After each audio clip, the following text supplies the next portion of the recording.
What's good? It's your boy Jay. That's me. Let's dive into NXT from February the 27th, 2024. A very solid, fun show. NXT was fun. This show was fun. I thoroughly enjoyed this show. Thoroughly. So, we kicked the show off with Ilya Dragunov. So he comes out, he gets on the mic, he says Carmelo Hayes is a disgusting rodent of a man. He said, let's go. He's not in the mood to run around all night. It's stand and deliver season. What did you talk about last week? We're not talking about the NXT Championship. There's nothing to talk about. What you're looking for, Mr. Hayes, it's right here. So come out of your hiding place, let's talk about it. So Carmelo gets out. He has security guards surrounding him. He says, Ilya, you're the NXT champion for now, but you're not the superstar that makes this brand go, I am. It's been that way since I stepped on the scene. I showed that ruthless aggression. You see this right here? These are security guards. They're my security, and they're here to do whatever it takes. Whatever it is I need them to do. Look at you. You're still pissed off that I used you, Ilya. That I tricked out the great Ilya Dragunov with your custom-made suits. So honorable with all your integrity. It makes me sick. I can tell that you're spiteful. And then Ilya responds by saying, after what you did, you're damn right. So then Carmelo says, that's exactly why I'm not stepping in the ring with you. Not until I see a contract. Not until you get Ava to make this whole thing official. Because Ilya, losing that NXT championship to me, that's your biggest fear. And I know you're not the type to take me out before the match. I know that. So go ahead and get everything in order. And then you and I can talk business. I'll give you till the end of the night. And then Dragunov beats the shit out of Carmelo Hayes' security guards. So that's pretty cool. I enjoyed it. Kind of fun. Quick. Like I said before, we got a lot of good stuff on this show. Like, we got so much good on this show. It's quite unreal. Like, this show was fun. This was a very fun show. Moving on. First match of the night. Kiana James defeated Kalani Jordan with the help of Izzy Dame. So, Kiana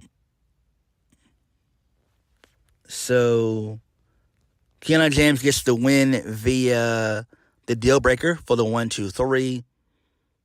Makes perfect sense. The girls have been wanting to go after Kalani Jordan for a few weeks now. I think about 3 or 4 weeks now. They've been wanting to go after her for some weeks. So this is fine. It makes sense. Moving on. So the Good Brothers, they defeated my boys, Idris NFA and Malik Blade. That's fine. I'm not a big fan of the Good Brothers. I'm just not. But it is what it is. I've always been an advocate of, if you're not being used correctly on the main roster, Raw or SmackDown, then I think that it's okay to send guys and girls down to NXT for quite a few months to get themselves together. Because Shawn Michaels can always find something for these guys to do. I'm just a big advocate of that. I really am. So, the Good Brothers, they get the win via the Magic Killer. Post-match, Chase University, they appear in the crowd. Andre Chase says that the Good Brothers deserve an Andre Chase size ass whooping. Nathan Frazier and Action, they join the fray. And both teams, they bicker about who will attack the Good Brothers first. The LWO, they drop the Good Brothers with stereo drop kicks, and then all hell breaks loose because they cleared the ring of the Good Brothers. And then the Wolf Dogs, they look on through the scissor lift podium. Okay, that's fine, I guess. Moving on. So, Ava Raine, she's having a conversation with Oba Femi. Oba Femi is that dude. He wants to find out who his next victim will be. Oba Femi says whoever it is will regret that decision. Then we see Ilya Dragunov standing behind Oba Femi, and I'm like, oh shit, that popped me. I was like, oh shit, oh my god. Ilya Dragunov versus Oba Femi. Sign me the fuck up and take my money. Oh my god. That shit would be tremendous. Ooh, man, that would be tremendous. Oh man, dude. Oh man, I'm all for that. Whenever that happens in the future, I'm all for that. I'm down for that. So it leads to a quick standoff real quick. And then Dragunov says that, tells Ava that they need to talk. So that was great. Moving on. Thea Hale, she continues to seek dating advice from Jacy Jayne and Jasmine Nix. So Riley Osborne just wants to be friends with her. Jacy Jayne says that the old Thea Hale was a loser. She shouldn't take advice from Fallon Henley. Everybody is a loser according to Jacy. If it wasn't for her, Chase University would no longer exist. And then Kiana James and Izzy Dame, they come into fray. And Kiana James gives Jacy her props for selling the calendars. And then Jacy Jayne tells Thea that she'll catch up with her later. So this is interesting. At least we now know that this was all a ruse. And Jacy Jayne was always a heel and a bully. Always. So this makes sense. So we might be... this might lead to another all-female faction. This might involve maybe Jacy Jayne, Jasmine Nix, and Kiana James, and then have Izzy Dame be the heavy. Sign me up. That could be great. That could be tremendous. That would be good. Hopefully that does happen. So this makes sense. But who's going to be the third woman to team up with Thea Hale and Fallon Henley? Who knows? Maybe Kalani Jordan? I don't know. But that was interesting. That was very interesting. Moving on, Roxanne Perez defeated Jakara Jackson with the crossface. I'm digging heel Roxanne. This makes a lot of sense. Heel Roxanne is good. Way better than babyface Roxanne Perez. Why? Because Roxanne Perez as a babyface is boring and bland. And when she's a babyface, she's just a happy-go-lucky girl to be there. Now Roxanne Perez is like a stuck-up bitch, and I like that. I really do. She's playing that bratty bitch type of character. I love it. Love it. Moving on. So the Wolf Dogs, they run into the Good Brothers in the backstage area. Baron Corbin doesn't want to spray paint his leather jacket. Carl Anderson says that Baron Corbin is pretending to act like he loves being in NXT. NXT rejuvenated his career. Reinvigorated his career. He's back to kicking people's asses. The Good Brothers got their flame back. It won't take them long to become champions. Baron Corbin says that it was funny when AJ Styles slapped Carl Anderson in the face a couple weeks ago. And yes, it was. I love that. And so, Carl Anderson dares Baron Corbin to hit him. According to Braun Breaker, when the bell rings, they destroy everything in their path. Gallo says that's a cute catchphrase. But let's see if they can get past Chase U first. And if they do, the Good Brothers will be waiting. So this is fine. This makes sense. I would assume they're probably going to set up a tag match. Good Brothers versus the Wolf Dogs at Stand and Deliver. And that's when maybe Baron Corbin eats the pin. And then this will send Braun Breaker to SmackDown fully. So maybe that's where they're going with all this. I don't know. The Good Brothers being in NXT, to me, that's fine. Again, I'm not against it. It gives them something to do. And I would assume that Tama Tonga is going to show up next week, I would assume, at Roadblock. I would assume.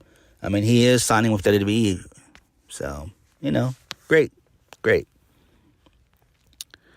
Moving on. Dijak. He defeated Luca Crusifino. The match was actually quite good because of Crusifino, not because of Dijak. Crusifino is solid. So Dijak wins via Feast Your Eyes. Post-match, Joe Gacy walks down to the ring. Crusifino attacks Dijak with a crowbar, and then this allows for Joe Gacy to fight and have a brawl with Dijak. Okay, cool. Moving on. So Tony D tells Stacks to go grab Luca Crusifino because he's very impressed by his performance. I like this. This is great. Finally. It took months to do this shit.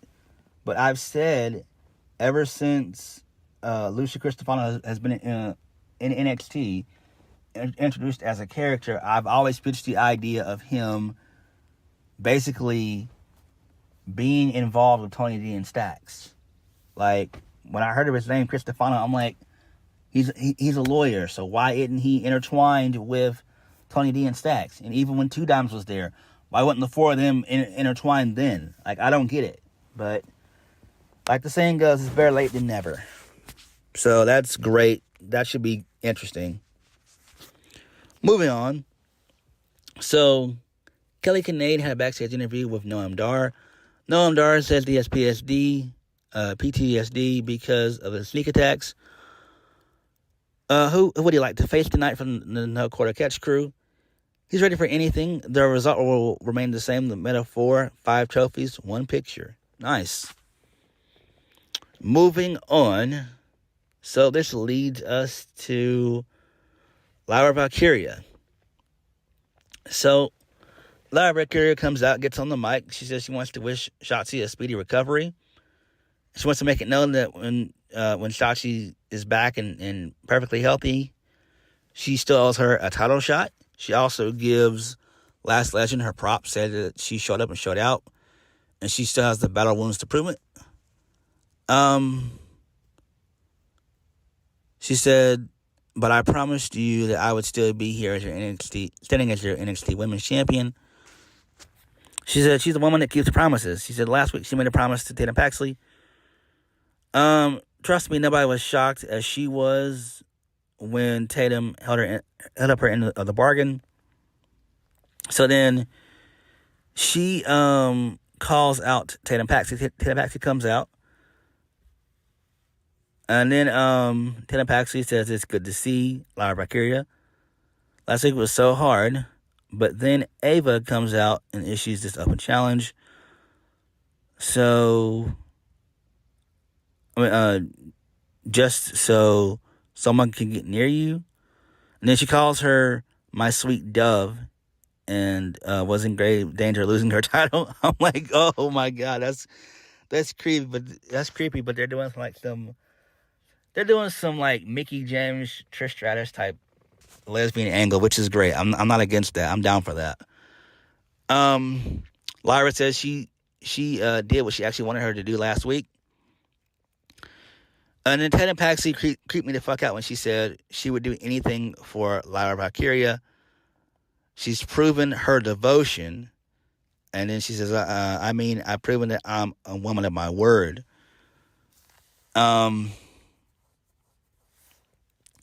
So then Lyra says that she says she has a surprise for her.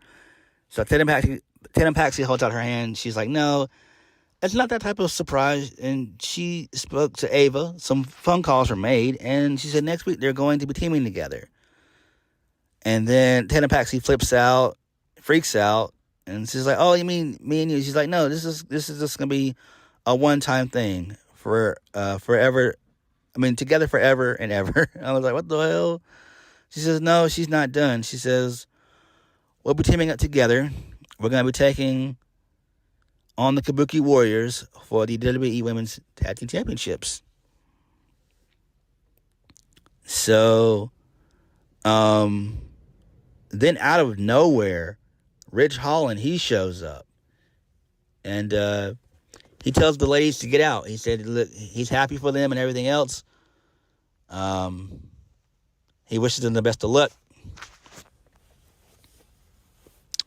He said he has something he has to get important. My bad. He said he has something very important he has to get off his chest. He said he's a man more of action than words. But it seems like my actions as of late have gotten me into this predicament. See, when I retaliate against someone, it's always me that takes it too far. Whether I like it or not, I understand. Whether I understand it or not, I'm out here to apologize for those actions. I was defending myself. I was defending my family. There was no malice. There's no malicious intent behind it. So then the lights go black. And then we get we get something on the Titantron. And then someone attacks Ridge Holland with a steel chair, and it's revealed to be Shawn Spears. And the crowd popped, and they said, holy shit. This was great. I'm not a fan of Shawn Spears, but he was the guy behind all those vignettes. So that's great. So all those vignettes involved him. He was a man of three faces. This makes perfect sense. This is great. And the man of three faces makes sense. Face 1 was Ty Dillinger. Face 2 was Shawn Spears in AEW. And this new face is his third and final face. So this actually makes sense. This is good. This is good.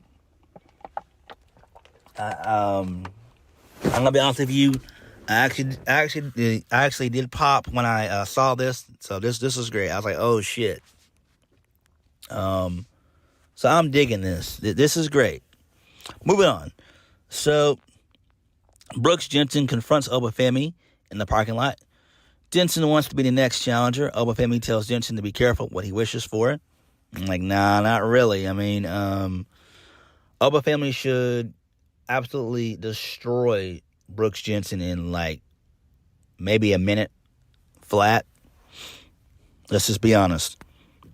So Kelly Kincaid had a backstage interview with Carmelo Hayes. Carmelo just wants Ilya out there with Ava with a contract in her hand. No contract, no Mello.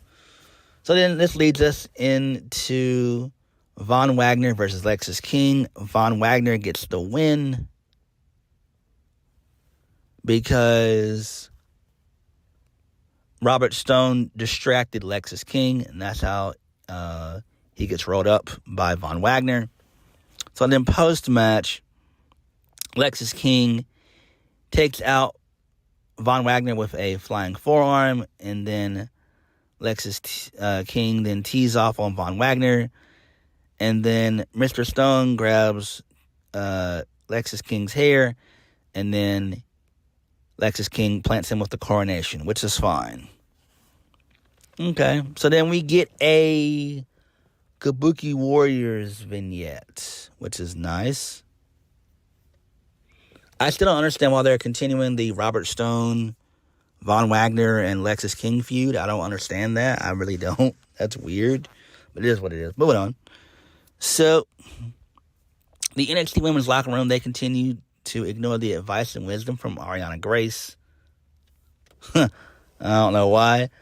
Ariana Grace is so good. I love me some Ariana Grace. She's tremendous. Moving on. So, Joe Gacy, he attacks Dijak. Because Dijak was talking to Ava. He was mouthing some stuff to Ava. Okay, that's fine, I guess. Moving on. Gigi Dolin was defeated by Jaida Parker because towards the end of the match, Ariana Grace got involved. And this allowed for Miss Parker to hit the sliding forearm, which I don't like. She needs to change her finisher. Like, I really don't like that as a finisher. I just don't. Maybe like a net breaker or a power bomb or something. I don't know. Jaida Parker just needs something simple that she can do. The sliding forearm is just not cool. It just doesn't look cool, in my opinion. I don't like it. But Miss Parker is great. I love me some Miss Parker. Man, oh man. Oh wee. Jaida Parker's going to be a fucking star. She's going to be a star. I could easily see her being NXT Women's Champion. I'm not going to hold you guys up. I could see her being NXT Champion sometime next year. Next, we get a vignette by the ocean and seashells and all that jazz. And it said, see you next week. So this leads me to think that maybe Ruka might show up next week, which is fine. Moving on. So, next week, Dijak is going to fight Joe Gacy in an asylum match. I'm like, what the fuck? How the hell is that even going to happen? Like, what are the rules of that? Like, it seems like Shawn Michaels had his TNA moment, man. Like, like, this is something that TNA would do. This is something that TNA would do. Oh, man. I mean, I'm down for it. Main event, wrestling-wise. Charlie Dempsey defeated Noam Dar to become the new NXT Heritage Cup champion. This went 6 rounds, so Dempsey got the first win. In the 4th round, the 4th round is when they were tied because Noam Dar got the win. And then in the 5th and final round, Dempsey wins via a bridging German suplex for the 1, 2, 3. This was tremendous. Noam Dar fought valiantly to fight off the rest of the guys of the No Quarter Catch crew. Drew Gulak, Damon Kemp, and Miles Bourne. So that was cool. So I'm glad that my boy Dempsey gets some gold. This is great. Maybe we see Drew Gulak and Damon Kemp go after the tag titles. Because all those guys should want gold, you know? So this is great. So I'm glad that Dempsey got his first shot at gold. You know, he finally wins the Heritage Cup. And Noam Dar was champion for, 700-something days, Vic Joseph said. So he had a very, very long reign, like a 2+ year reign. Moving on. So Shawn Spears is backstage. He cut a promo in a nice little suit. And he says that he likes Ridge Holland, but he's been lying to himself for far too long. That jolt of pain that's going through his body, it's simply the truth. That's why I struck Ridge. The truth can bring you to your knees, and that's why Shawn Spears is in NXT. I'll see you next week at Roadblock. So this is fine. Final segment. So Carmelo Hayes and Ilya Dragunov, they have the contract signing. So Carmelo Hayes says that finally they're speaking his language. So he said it's going to be a sweet, sweet reunion to finally be reunited with his NXT championship. So Ilya says, we've been doing this for 8 months. He said that he used to be shocked by his blatant conspiracy theories, but now he just realizes this is who Carmelo Hayes actually is. Your willingness to disregard anyone or anything for this championship. He said, absolutely. It's crazy hearing this from you, the same man that said last week you're going to take my soul. He said that he's just colder. That's the only difference between him and Ilya. He's going to take the title. So then Tony D comes out to a really good reaction. He said, if you guys are talking about big business, then I'm your guy. So Carmelo, he obliges, says, nah, man, this has nothing to do with you. And if you say one more word, I'm going to have my security guards take you out. Don't try me. So, Tony D says, Melo, listen to me. You don't have to be him on the NXT champion to make things move around here. There's only one Don here. So, Melo's security guards, they dip out. So Tony D continues on by saying, he's tired of seeing this NXT title picture being dominated by this Trick, Melo, and Ilya saga for the past 8 months. But in his opinion, there's only one man who can flip the script on his head. It's the Don of NXT. He has respect for. Now I have respect. He says that he even likes Trick. So then Carmelo is like, look, Tony, don't do this at all. Don't do it. Tony says, don't speak when he's talking. Melo, you've had a year to speak about this NXT title. I've heard it all. He said, Melo is this, whatever, who cares? I'm not done. Mr. Ilya Dragunov, you dress like a champion. You're intense. A little bit too dramatic for me, but I'm going to talk to you harshly because you can handle it. That makes some people uncomfortable. So put your earmuffs on, Melo. I'm here to show the world and talk to you face to face and tell you that Tony D is the man who wants to take the NXT championship away from you, not Carmelo Hayes. I've earned everything I've got, and anyone that's crossed me, they've earned everything they had coming to them. So listen, Melo is over here demanding a title shot.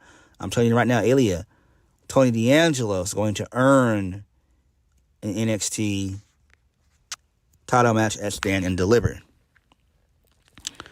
So Ilya responds by saying that D'Angelo has piqued his interest. A man that's worked for his position, he can respect it. He said that Tony D then goes on and said that him and Ava had some talks and everything else. He said next week at Roadblock it's going to be Carmelo Hayes versus Tony D. The winner gets a shot at Stand and Deliver against Ilya Dragunov. And then Ava responded by saying that, yeah, her and Tony D did have a conversation, and she did have a contract drafted for this, but ultimately it's up to Ilya. And however, if you say yes, the only thing that's missing is Carmelo Hayes' signature.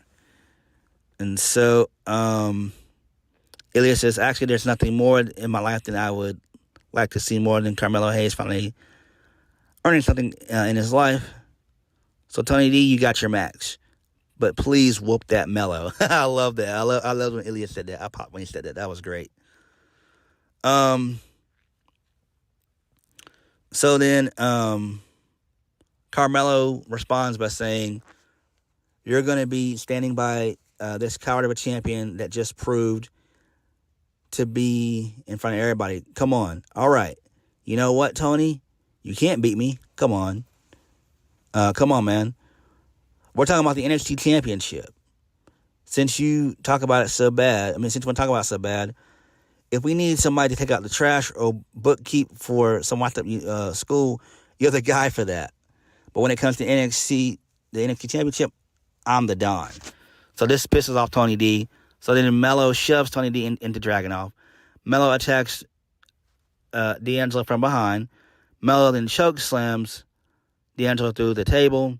And then Carmelo signs the contract. And then Melo dumps the NXT title on Dragunov's chest as the show goes off the air. So this was great. I actually enjoyed this. This was tremendous. This was really good.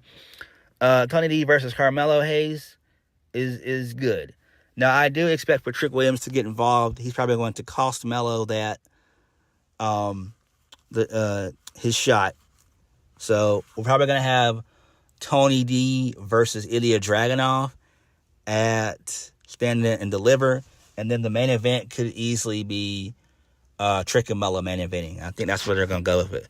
But NXT was solid, though. It was very, very solid this week. I actually enjoyed it. Shawn Spears showing up, being the guy with 3 faces, that's fine. I mean, I liked the vignette. That was great.